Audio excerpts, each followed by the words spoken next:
That's a super fascinating question. Well, the first one happened when I made this photograph of just one leg, and you just see my rear end, and it's another snow image.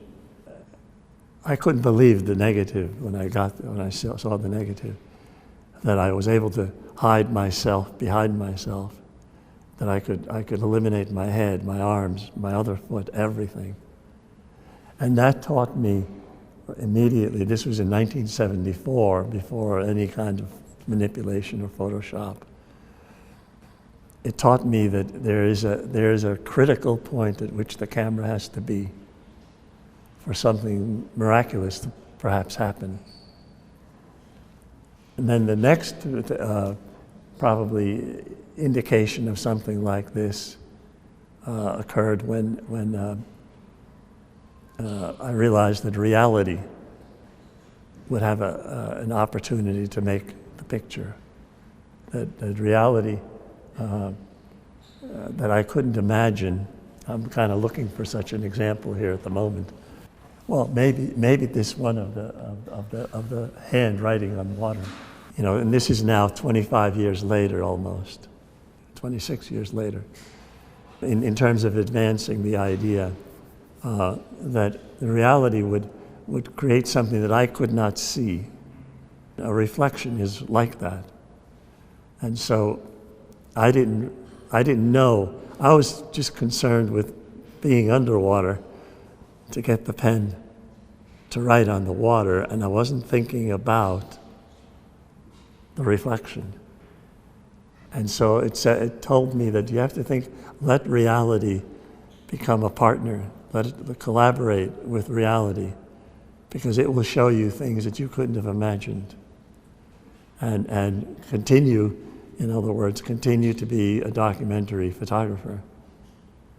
Another example of that is over here, where I'm again underwater and there's a reflection.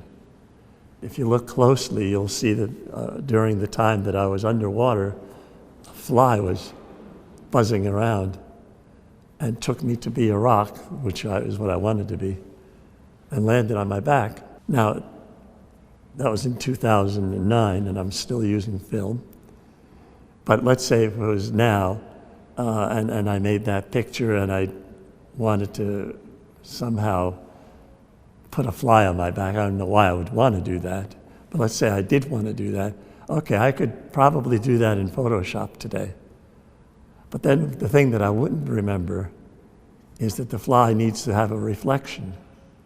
And even if I was smart enough to give the fly a reflection, I still wouldn't have put it in the right place. I would have put it exactly where it should be if the water was still. Instead, when you look at the picture where the reflection of the fly is an entirely different place than you would expect it to be. And so the reality of reality reinforces what to me has been the great journey of this work, just as the picture I made this morning from my hotel on my cell phone, that it sees things that I don't see.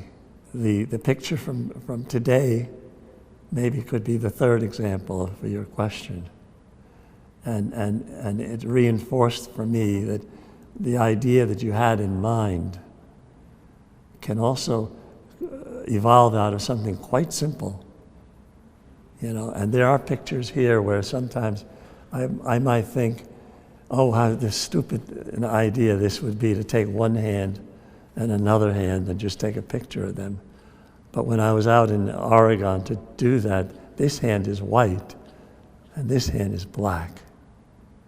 And to me, I love those two hands. It shares kind of some metaphoric message even for the humanity, that, you know, between all the skin tones, we're all the same. But that simplicity, the trusting in simplicity, that I don't have to stand at the edge of a cliff every time or get bloody back in the snow, that it could just happen simply looking into a window and seeing an image.